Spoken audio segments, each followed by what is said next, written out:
Welcome to the Old Guy Bourbon channel. Why do we call it that? Well, because I'm an old guy and that's bourbon. And before we get started, please like, subscribe, share, ring the notification bell, leave a comment. You know the drill. Help an old guy out. I'd also like to welcome all my new subscribers. I still don't have tons of subscribers, but I'm picking them up slowly, and I appreciate each and every one of you. So today we'll be reviewing Benchmark Foolproof. Now, Foolproof, as I stated before, is bourbon that is the same proof as the barrel entry proof was. So when they make the distillate, which in this case is Buffalo Trace product, they put it in the barrel at 125 proof. And then when they took it out of the barrel, they watered it back down to 125 proof. So it's a foolproof at the barrel entry, but it could easily be a lower proof. Say the company put it in at 110 proof. Well, then a foolproof would be 110. So it's whatever it goes in at, it comes out at. So it's watered down to come out at whatever it went in at. A cask strength is different. A cask strength is, they could put it in at 125, it might come out at 135. So they just don't water it down. Foolproofs are watered down back to the barrel entry proof, if that makes any sense. If not, leave a comment and straighten me out. So this was $22. Now, that in here is in Pennsylvania. There's very few things I can get for $22 that are pretty good and decent and drinkable. And especially this is foolproof. I don't know of any foolproof I can get in Pennsylvania for $22. So if you look at this color, it's kind of a deep copper, I would say. Now I'm guessing this is like a 4 to 5 year old bourbon. And I'm going to rate this at $22. So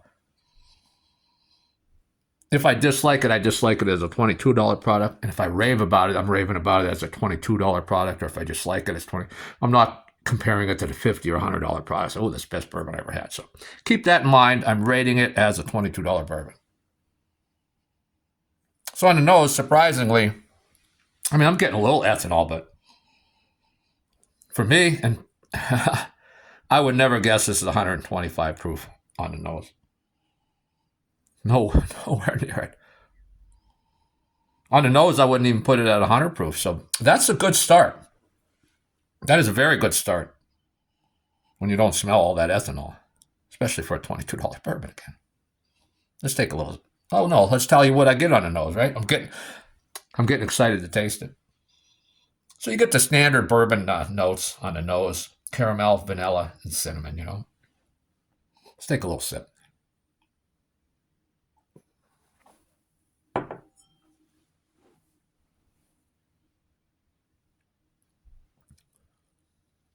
Now, the first sip of the day, you get that ethanol heat. And it usually comes through because your mouth isn't acclimated to the alcohol. And then as you go along, you get acclimated and you pick out more flavors. Again, there's some heat there, but again for a $22 bourbon, and again for a foolproof bourbon, I would never guess this is 125 proof, even on that first sip of the day. Again, brown sugar, cinnamon, and some caramel. But that cinnamon's heat's there a little bit, but the brown sugar sweetness is very, very nice, very prevalent on that. Nice and sweet. Again, that's either a deep copper or an amber. It's a pretty decent color on it. Let's get to that nose again. Again, I'm getting a standard caramel, vanilla, cinnamon. Now I can pick up that brown sugar sweetness there.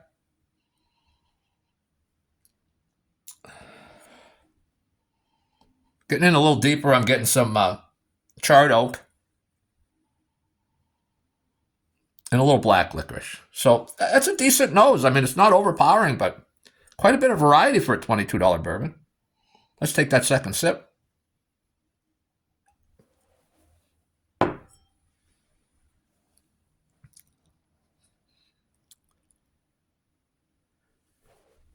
Now, again, I'm impressed. The heat's there now. Not lying, it's still there. But would I guess it's 125 proof? No, I wouldn't. But I would guess it is over 100 proof. On that second sip, I would say it's over 100 proof. There's a little bit of heat there. But man, that brown sugar sweetness is just coating the tongue. It's sweet. But you get that cinnamon heat. I'm getting some rye spice. So far, for 20, and again, it's $22. I think it's a bargain at 22 bucks. Let's go through one more time here. See what I'm getting on the nose. Again, that brown sugar is coming really forward on the nose. And then that caramel, the vanilla. The cinnamon's there still. Some charred oak. Some black licorice. Maybe. And maybe I'm just looking for something else in here, but I'd say you're getting some corn sweetness in there on the nose.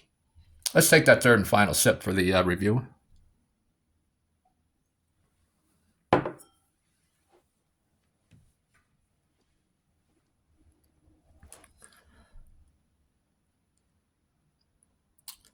The third sip, heat's still there. Calm down a little bit. But there is, if I had paid $50 for this or more, I would say drink's a little hot. But for $22, it doesn't drink too hot. I mean, there's heat there, but it's 125 proof and it's $22, so I can't complain about that. If I had paid double, I would maybe complain a little bit. So the heat's still there, but man, that brown sugar, got that cinnamon heat too. That rye spice is coming through. Some black licorice. And some orange. So, very good. Let's see how the finish comes along. Getting some black pepper heat there. Getting the cinnamon heats there too. So there's some heat on the finish. But you know what? It's settling in. The heat's dissipating. Now I'm getting some caramel sweetness. Some maple syrup. And still some of that black licorice. So I'd say the mouthfeel is like a medium mouthfeel. The finish is medium long. You know what? This is my favorite of the benchmarks so far. It is the highest proof, and I do prefer a higher proof. The bonded, I was going to re-examine the bonded because I was really disappointed in the bonded, but it might have been a day, so I might re-examine that one. But single barrel I really like, but this is my favorite of the benchmarks. So if you like a high proof, man, and you can find this for $22, I say grab it. You will not be disappointed. I'm very happy with it. Again, it's not the greatest bourbon I ever drank or anything, but I'm going to say it's the best $22 bourbon I ever drank. So that's a plus.